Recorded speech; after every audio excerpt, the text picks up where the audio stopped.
we all want our kids to read, right? I mean, I think everybody listening to this podcast, it's safe to say, wants our kids to read probably more than the average adult typically reads when they grow up. We all know that most adults don't read many books, right? If any books.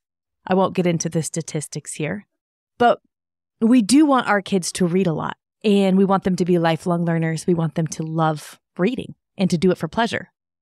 We also kind of do this curious thing where we treat our kids' reading lives pretty differently from how most voracious adults' reading lives are. I think this is interesting. It's a weird paradox thing that happens. One of the things I think is worth considering is how we might help cultivate habits of real readers in our kids so that the habits they'll need to continue to be real readers as adults, they've got practice developing those skills as kids. And a lot of times those are in direct opposition to how we actually approach reading with our kids. It's just really interesting. Let's talk about it, shall we? Let's do this.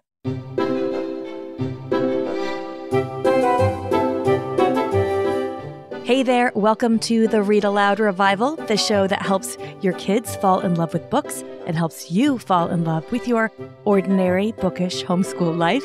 I'm your host, Sarah Mackenzie.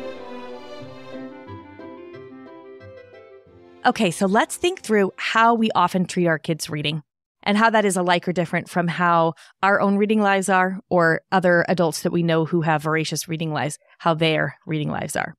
Let's just consider to start here, what are some of the things most of us do or a lot of us do in our kids' reading lives? For the most part, we very often choose the books they read, right?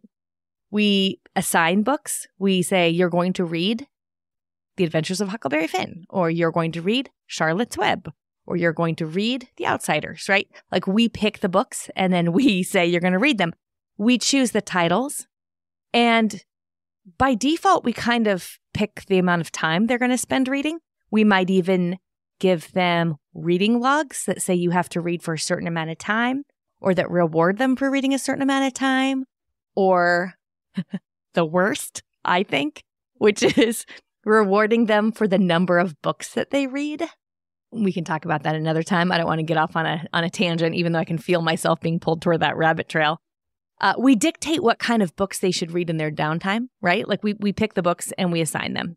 So just imagine for a second, you have just finished a book that you loved. It was a book you want to reread. You loved everything about it. Maybe it was really sad. Maybe it was really joyful. Maybe it was hilarious, but you're like, oh my gosh. So you call your best friend and you tell her, I just read this amazing book. And she immediately responds by saying, okay, let me ask you a few questions to make sure you really read the book and understood it before we go any further. How would you respond to that, really? Or what if when you said like, oh, I just read this amazing book, her response was, okay, so tell me about the theme. Was it man versus man or man versus nature? No one does this. Literally no adult readers do this, right? We do this to our kids all the time. We say, read this book and write a book report. Read this book and write a paragraph. Read this book and make a diorama about it. Then they get older and we make them write essays on it and discuss, the themes like these. There's nothing intrinsically wrong with any of these things. It's just not how we treat our reading lives at any other part of our life. And I think that's really interesting because if we were to think through what's the goal here, our kids are going to do, well, they should do most of the reading in their life after they leave our homes. When we think about it, we only have them for the first 18 or so years, right? Most of their lives, God willing, happen after they leave our home, which means if we're raising readers and lifelong learners, most of their reading should happen after they leave our home. This takes the pressure off, I think, because it means now I don't have to make sure I get all the right books in, right? I don't have to make sure that we cover a certain kind of book or the certain, canon of books, literature before they leave home. But it also means that it's even more important that we create the circumstances that help them become lifelong readers. And we give them the skills that they're going to need to be adult readers. Now, think about the most voracious reader adult reader, I mean. So it might be you. It might be your sister. It might be a friend. Someone who reads more than most people. Do you got someone in mind? Okay. How does she choose her books? I bet there's a few different ways, right? I bet she gets recommendations. I bet she probably keeps a TBR, a to be read list, right? She probably peruses the library or the bookstore, reads books by authors that she's read and loved before, asks friends what they've been reading and loving, looking around online for like, if you really loved this book, maybe you'll like that one. But I also bet that she doesn't start her year with a reading syllabus, at least not for all of her reading. You know, nobody's assigning everything she's reading. Some of it, sure, if she has opted into a book club or a reading group where they're all reading the same thing, right? So everybody's reading whatever it is, Hard Times or Jane Austen, something by Jane Austen, right? Like everybody's reading the same thing like a book club. That's, I guess, a version of self-selected assigned reading because she's an adult, so nobody can make her.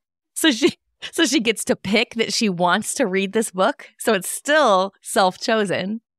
It's just really interesting. What I'm saying is real readers, real adult readers, choose books. They're not assigned most of their books. And choosing books is a skill. You can't just waltz into a bookstore or a library and successfully choose books that you're going to love, right? We all have different reading tastes. So if we assign our kids every book that they're reading as they're growing up, they really never develop this skill of developing their own reading taste, learning how to choose books. I would venture that even adults who don't read much now, but wish they did, like wish they were more avid readers, they wouldn't really know where to start if they did walk into a library or a bookstore. You know, how do they find something they like? That's really overwhelming. If you walk into a bookstore and you think, I haven't read in a while, but I want to find something I'm going to love, I mean, that's a really hard thing to do without anybody helping you choose something, right? I'm an avid reader, obviously, right? But I don't read horror. That is just a genre I don't read. I would not like reading at all if that was all there was to read. If that was the only option I was given, I would not be a reader. But in order to figure that out, I need time and space to practice developing my habit of choosing books, developing that skill. I have to choose books from the shelf that I'm like, ooh, not this one. Oh, that one was super slow and boring. Oh my goodness, this really long character-driven novel might be a little on the slow side for me. I'm not a big mystery reader. I don't really love mysteries. And that's just something I figured out by reading a bunch of them and being like, that was fine. But it's not the same as when I read like a character-driven historical fiction novel. Oh my goodness. And I have a complete like life-changing experience. Like I feel like a different human at the end of the book than I was when I started it, right? Why? How do I know that? I know that because I had the chance to choose some books and like learn and practice. So I think it's worth helping our kids develop that skill so that they get practice at it. So that by the time they get to an age where nobody's assigning books to them at all, they still read it. Because imagine if you live your whole life where you're being assigned all of your reading in school. And that's really all the reading you do. And then you go to college maybe and you're assigned reading. And then you graduate from college and nobody's assigning your reading. How do you know how to choose books? And real readers choose books. So that's a skill worth practicing with our kids, worth developing in them. Choosing books. Okay, so that's one habit. Choosing books is a habit of real readers. I can think of a few others. Maybe you can think of a few others too. Think back to that adult you thought of earlier who reads more than most people you know. What else do they do? What other habits do they have? If you're a reader, think about your own reading life. What are your own habits? I can give you a few examples from the people I know in my life who are readers, avid readers. Because not only do they tend to choose their own books, they have discovered their reading taste, like I mentioned. I don't like horror. I do love historical fiction. I'm not a huge sci-fi fan, although sometimes I'm pleasantly surprised. I do love middle grade family stories. All of this is knowledge I've gotten from my own reading life, right? So I have reading taste. I read every day. So a lot of avid readers read every day or read most days. To someone like who's in the habit of reading every day, it feels as weird as it would be to not brush your teeth. To go to bed without reading something would feel very strange, right? So they read most days. Maybe they always have a book with them. Like you'll probably never catch me without a book or at least an ebook that I have easily available, because there's nothing worse to me than getting to a waiting room where I'm by myself, like at the dentist, let's say, and I'm sitting in there for 15 minutes and forgot my book. Worst possible scenario. I'm always in the middle of a book. Like, I'm never really in between books. I'm always in the middle of something. A lot of the readers I know read multiple books at once. So I do. So I'll read like something fiction. I'm also reading usually a couple of nonfiction books at the same time. Maybe a collection of essays, maybe something on parenting or spirituality or something. So that's also how I'm always in the middle of a book, because I might finish one, but I'm also in the middle of these other two books. So before I start the other one, I'm still, right? A lot of them keep a TBR, a to be read list. We keep them in a whole bunch of different ways, but a lot of us do that. Avid readers tend to have the habit of talking to friends about what they're reading, finding other readers and talking about it, right? Talking about their favorite books, recommending their favorite books. I started a podcast basically because I couldn't keep my recommendations to myself. This is normal for readers. Also, most adult readers I know ditch books that aren't a good fit for them. And there's a reason for this, I think, why the people you know who read the most are also often, not always, but often the people who ditch books easily. And it's because we all have more books on our TBR, on our want to reread list, right? Than we have time. And so there's just no reason to read a book that we just absolutely hate or that's a slog. And also because if you're a busy mother and you do not enjoy the book you're reading, you're not going to get back to it. There's just way too many other demands on your time and attention. And so it makes it more likely that you'll read more if you just ditch books that are like, yeah, that wasn't a good fit. And don't let that be a judgment call on your reading taste, but just let it be like a thing. And sometimes it's even just not right now. There's a lot of World War II historical fiction that I love, but I have to be in the right mind for it. So there are some, like the newest Susan Meisner, I still haven't read. I don't even know if that one's World War II now that I say that out loud. I will soon. It's coming up soon. I'm going to read it. But I haven't been in the mind space where I wanted a book that I knew was going to take my heart out. So I've been waiting, So sometimes it's not just that we ditch books, but that we ditch books for now. Maybe we just go, you know what? I'm going to put this one aside. I'll come back to it later. Most of the avid readers I know also read books outside of their normal genres sometimes. Like I said, sci-fi is not my genre. I don't usually love it. Once in a while, I am delightfully surprised. I remember I was like 25 when I read The Andromeda Strain by Michael Crichton. I have no idea why I read it or who recommended it. Definitely didn't pick that puppy up on my own recommendation, and I couldn't put it down. Middle grade novels by Laura Martin, The Edge of Extinction, The Arc Plan. Those are sci-fi, and I love them. So, you can be delightfully surprised every once. The Wild Robots sci-fi, I love that middle grade novel. So, where we try books outside of our normal genres sometimes. Again, revisiting this idea that most of the reading our kids will do should come after they leave our homes, then turns us to this question of how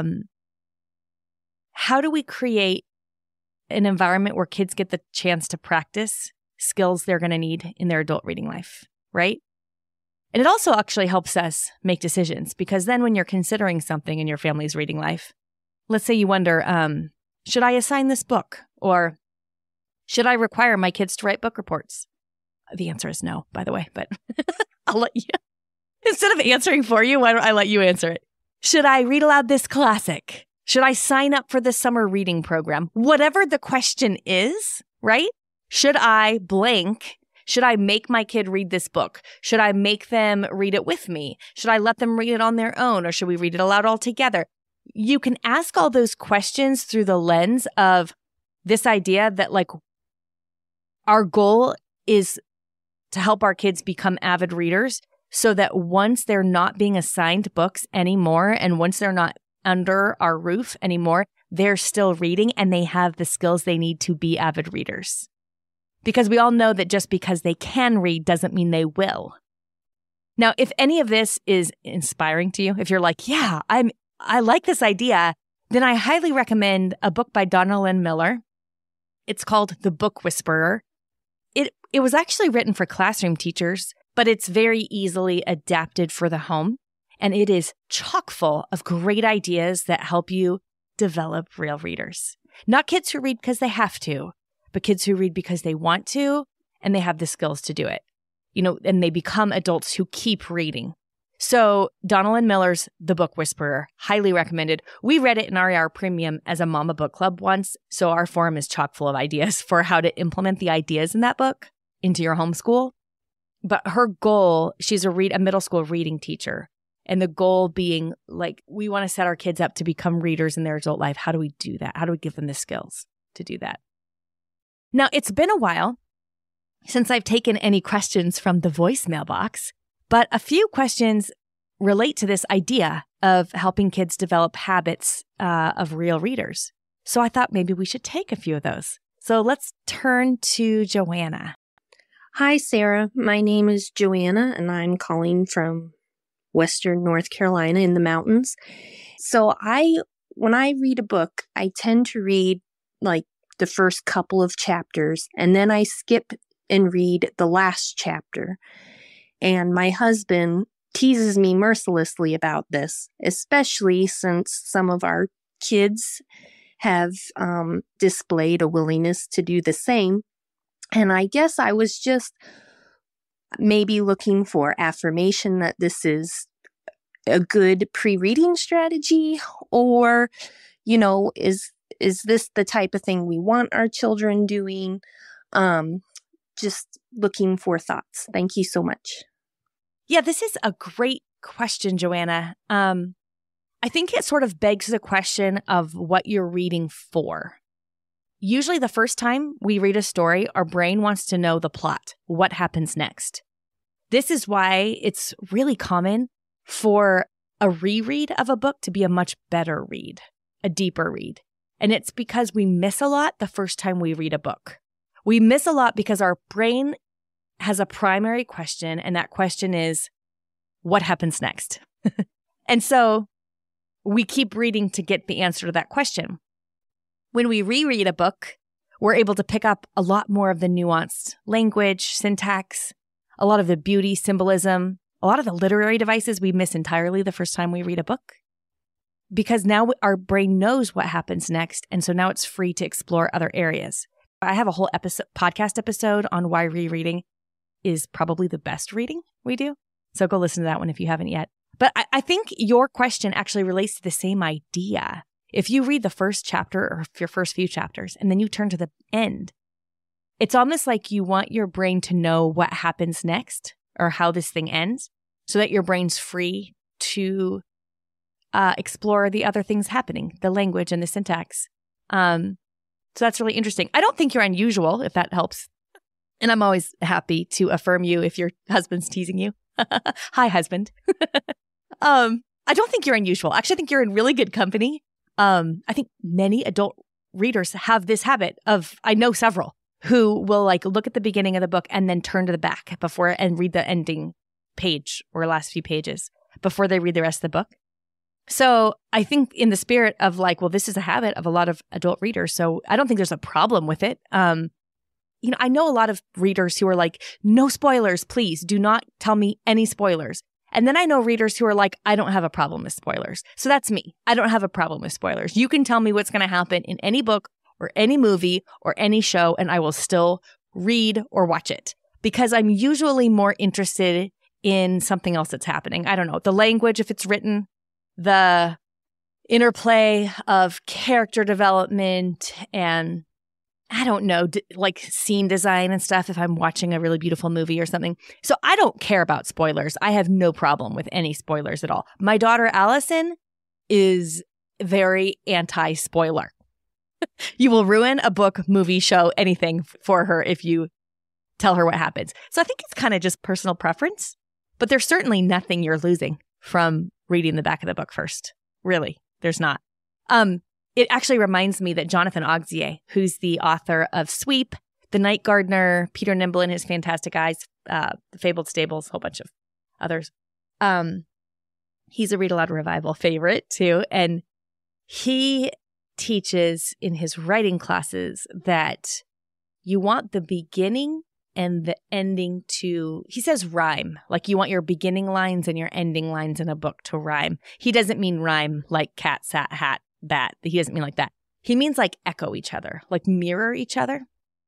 And so it's so interesting knowing that if you have a Jonathan Auxier book on your shelf, go look at the first couple of lines and the last couple of lines. It's poetic what he does there. It's really beautiful. And it doesn't rhyme in the classic sense of rhyming, but it echoes it. And it brings you full circle. So that just kind of came to mind as I was thinking about you reading the first and the last part of a book. Anyway, I hope that helps some, Joanna. Thanks for your question. Now let's take a question from Rosie. Hi, Sarah. My name is Rosie, and I live in Texas. My question is, when I am reading aloud to my son, is it a problem if he is looking at other books while being read to? I'm thinking not, just because I know that boys are more apt to take in and absorb more information when they are busy doing something. But as the reader, I wonder if it just doesn't feel all that great to think that he's not listening to me. And I'm wondering if is being distracted by the other pictures and books that he's looking at. So just wondering what you would say on that, if it's something that I need to address or just let it be and keep reading to him. So thank you so much. Yeah, I think you know what to do here, Rosie. I can hear it in your voice, like that confidence of like, I'm pretty sure he's fine. I think it just depends on whether he's taking it in, which you can find out in a really casual, non-confrontational way, right? I was just thinking the other day, the kids and I were listening to an audiobook working on a puzzle. I realized I'd kind of tuned out. Do you ever do that with audiobooks? I'd kind of tuned out, and it was kind of the beginning of the book. And I thought, oh no, I don't know who that character is. So then I paused the audiobook and said, shoot, I don't know who that character is. I wasn't paying attention. Can any of you tell me? And then they all told me who it was. And this is a great casual, non-confrontational way to get a little narration in, a little casual narration in too, right? But you can even just go like, gosh, I can't remember who that character is. Do you remember? Or, oh, what happened before we stopped reading yesterday? Does anyone remember? Or you could even just say like, I don't remember why he's on this journey or whatever the thing is. Do you remember? Just to kind of gauge, because I think for a lot of kids, I mean, brains are really interesting. And I will tell you that for years, when I was reading aloud, my son, who's now 18, when he was like 7, 8, he wanted to jump on the trampoline while I read aloud. It made me a little nuts, actually, but I let him. He would remember more than anybody else did. So the very next day, I'd sit down to read, Wonderful Wizard of Oz or whatever, Trumpet of the Swan, whatever we are reading aloud. And I would say, who remembers what happened last? And sometimes my girls, who had been sitting very primly and listening very attentively, sometimes they would remember, but always he would. He could remember all these details that nobody else could. And he was jumping on the trampoline. So I think brains are interesting. I think you know your kid best. I think if it makes you uneasy, then just in some casual, non-confrontational way, find out if he's actually retaining what you're reading. Not word for word, not every detail, but is he getting it? And if he is, then I would not worry about it. All right, let's take another one. Hi, Sarah. My name is Tiffany, and I am from North Carolina. I have 3 kids, 11-year-old twin boys and a 14-year-old daughter, and they all have very strong opinions about the books we read. Do you have any suggestions for helping them develop appropriate language and skills for giving good book reviews? I tell them that they are not required to like every book we read, but I do want to help them develop those opinions into more constructive feedback. Thank you so much for all that you do. Opinionated children. I don't know anything about those. Thanks for this question, Tiffany. This reminds me of a story that Nate Wilson told me once. N.D. Wilson, who's the author of a whole bunch of books, probably his most famous is 100 Cupboards or Hello Ninja. Anyway, he tells a story of when his dad would assign, especially classics when he was younger. And he did not like to read them. He said he hated reading, or he at least hated these horribly boring books. And his dad would say, okay, I want you to read this book. So I don't know. David Copperfield. I don't even know if that's one of them. Robinson Crusoe, like whatever book it was. Heidi, right? And tell me how you would change it to make it better.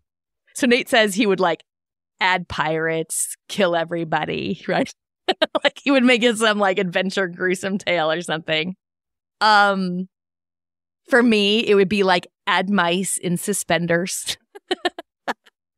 Put it in a mushroom-sized house, and I will love it. So actually, that's an interesting question, though.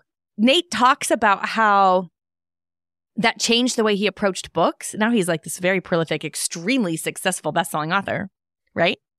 Because he trained his brain to think about different endings and how stories were flowing and how he would do it differently. Saying, I like it or I don't like it about a book, that doesn't say anything. So I think pressing on that a little bit. If my kids just say, I didn't like that book, a lot of times I'll ask some follow-up questions to try to dig out, like, that's valid. They don't have to like everything. So that's one thing that's really important to know. I don't like a lot of books that I'm supposed to like, right? Like, I don't really want to name any. I'm going to get in trouble.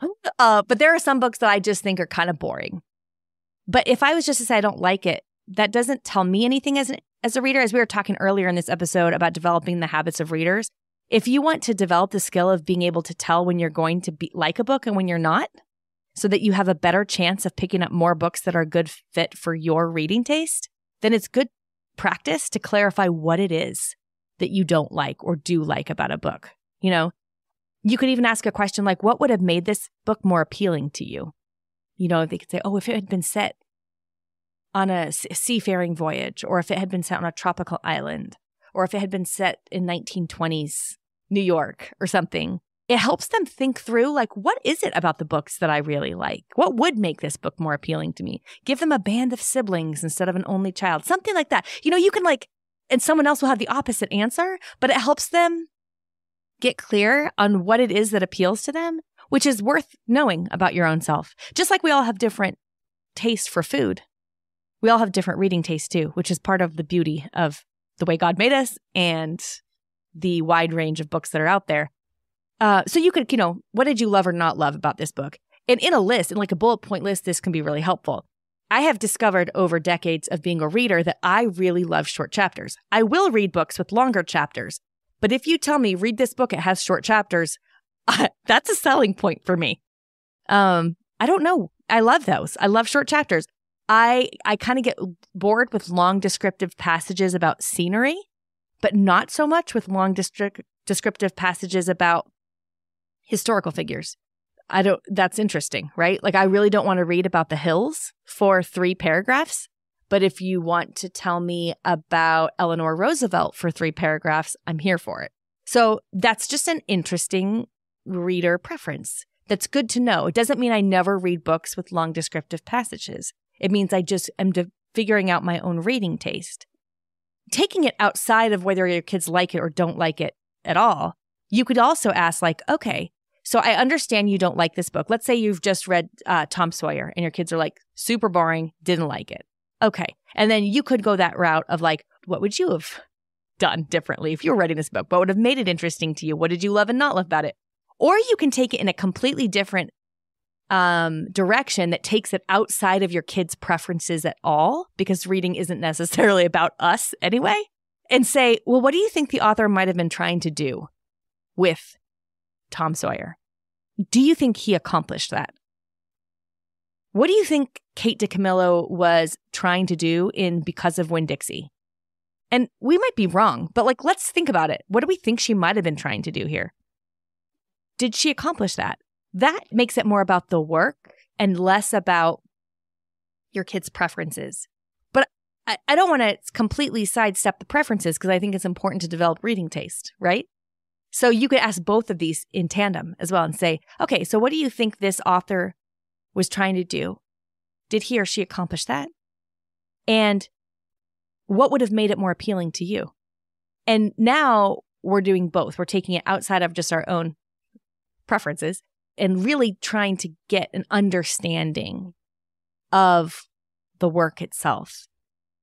Which, if we're getting an understanding, it means we're under someone else for a minute. We're willing to get under their umbrella and see the world from their eyes for a few minutes.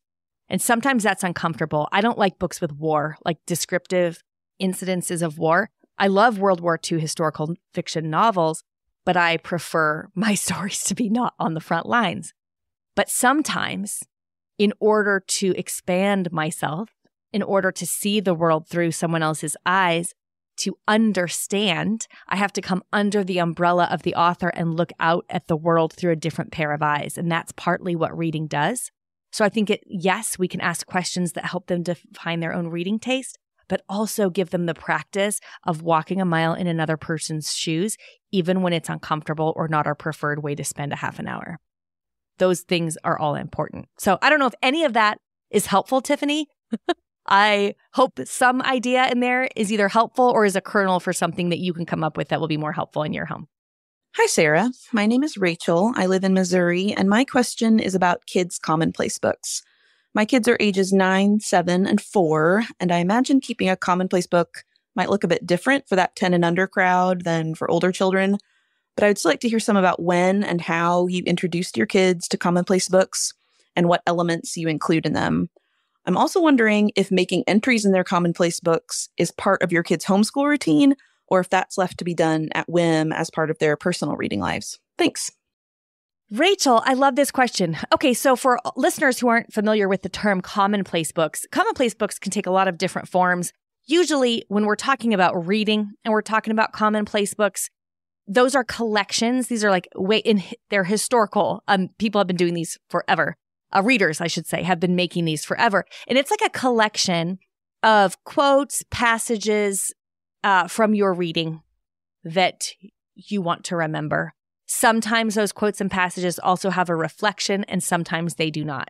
So I might be reading a book by C.S. Lewis and run across a passage that I don't want to forget because I love either the beauty of the language or the idea that it came across in that.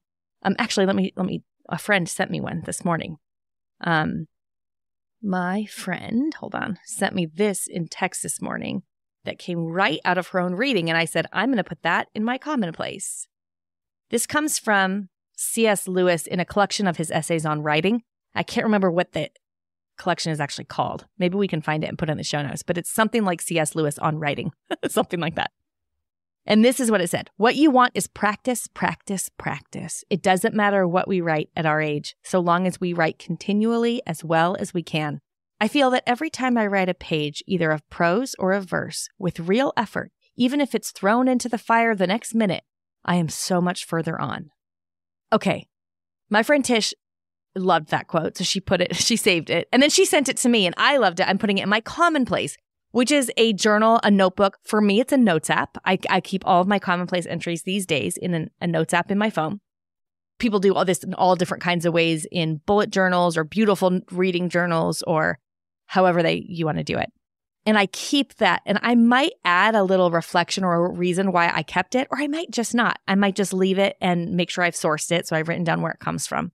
With kids, this is a fantastic habit because, as we were talking about, a lot of adult readers recommend books, talk about books, keep TBRs, to be read lists, and also record their reading. Like keep a log of it or keep a log of their favorite passages. Certainly not all readers do this, but many do. And so this is a great habit for adult readers. And having a childhood commonplace would be such a gift to be able to look back on. I wish I had kept one as a kid. So if you just kind of think about this as an adult reader, what do you want in a commonplace? And you could ask your kids, there's a lot of different ways you could do this. I do not assign commonplace entries to my kids. I give them all reading journals and I tell them, and they watch me as we're reading aloud. I will oftentimes go, oh my gosh, hold on 1 second. I got to add that to my commonplace. And I'll read the sentence again. So it's very common for my kids to say that while they're reading. We'll all be like sitting around the living room reading, and one of them will say, oh my goodness, I have to keep this one. And then they'll read it aloud to everyone. If you model that, your kids will start doing it probably. And then it's almost like a treasure box. Like, because it's not assigned and because I'm modeling it, I think the kids get excited about keeping their own. Now, I do assign it occasionally, and this is the framework I use. Now, you could do this a lot of different ways, so I'm definitely not prescribing how to do this. I lead a book club for 8 to 10-year-olds, or I guess 8 to 11-year-olds at our homeschool co-op. And I did this semester, we are reading A Place to Hang the Moon in our book club, and I gave each kid a reading journal, and I have assigned them each to save one passage from their weekly reading. So I've given them, I read aloud a chapter in class, and then I assign a couple of chapters for them to either read or listen to at home. And I've told them, look for a passage to bring to me. And that in that way, I feel like I'm giving them the habit of looking for good language, because that is kind of a habit we need to cultivate. It doesn't necessarily come naturally to everyone. So giving them practice, but I'm not telling them they have to look for a certain thing. I tell them just if there's a passage that speaks to you, something that's beautiful, something that's funny. Some of the kids in there pick the shortest passage they can. And you know what? I'm fine with it. They're getting in the habit of looking at language and thinking about language. And then I usually ask in class, does anybody want to share the passages they saved in their commonplace? So you could do this at home too. You could say, on Sunday night or at the dinner table, whatever, you could say, does anyone have anything they want to share from their commonplace? And that can be really fun, especially if you ended up saving the same passage as someone else. It feels like an instant connection. So that's just a very low pressure way to do it. And in that case, I just gave the kids in my co-op a blank spiral bound journal, and that is it. Some stickers to put on the front, but it was it. They just copy a passage they love from the book inside their book, and I teach them to write the name of the book and the page number at the bottom. And that's as simple as it gets. I do have an older masterclass called Simple Reading Journals for Kids.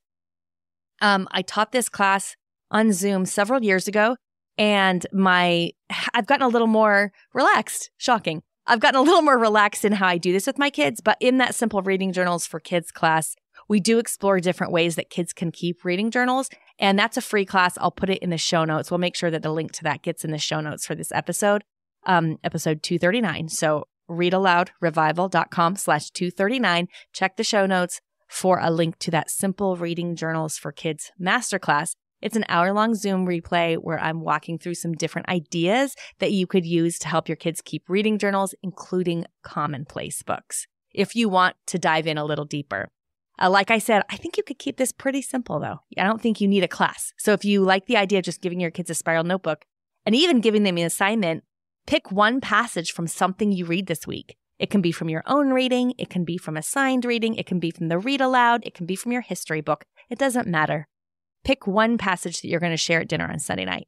That's a great way to encourage your kids to develop the habit of looking for good language, saving passages. These are habits of real readers, right? Without being really prescriptive or dogmatic or taking the joy out of it. All right. I think that's about all the time we have today. But I'll try to answer some more questions soon. Of course, if you have a question you would like me to answer on the podcast, you can leave a message at readaloudrevival.com/message. Speaking of messages, let's listen to some messages from the kids, shall we? My name is JJ. I'm from Colorado. My favorite book is North Would Be Eaten by Andrew Peterson. And my favorite thing about it is that it's got all these cool creatures, and the main character is Janet Igby. Hi, I'm Evera. I'm 7 years old. I live in Spokane, Washington. My favorite book is The Wild Robot. I like How Roz is Wild, and I like The Gosling. Hi, my name is Juliana. I'm 9 years old. I live in Everett, Washington. My favorite books are Stella Bats. I like them because bad things happen and get solved. Thank you! My name is Rosie. I'm from Colorado, and my favorite book is Wingfeather Saga. It's magical, but still honoring Jesus. Hi, my name is Lucy, and I live in Colorado, and my favorite book is Snazzy Cat Capers by Dina Kent, illustrated by Neil Husen. And what I love about it is this funny cat goes on these really cool capers, and she's like very snazzy and bold, and she wants to work alone, but she has an inventor, so I recommend that book. Bye. Hi, my name is Brooklyn, and I live in Mount Vernon, Washington. I am 6 years old, and my favorite book is A Kingdom of Realm. What I like about it is the castles and adventures that they go on. Bye. Hi, I'm Raven. I'm 4 years old. Oh yeah, and I live in Spokane, Washington. My favorite book is Nibbles the Book Monster. And because he nibbles. Thank you, kids. All right, show notes for this episode are at readaloudrevival.com/239. If you haven't yet, you can get a custom book recommendation on the Read Aloud Revival website. You'll see where you can do that if you go to readaloudrevival.com. You basically answer 3 quick questions about your kids' ages and interests, and in about 30 seconds, you'll get a couple of custom book recommendations from me. It's pretty cool. So that is at readaloudrevival.com, and it's totally free. Okay, I will be back with another episode for you in 2 weeks, but in the meantime, you know what to do. Go make meaningful and lasting connections with your kids through books.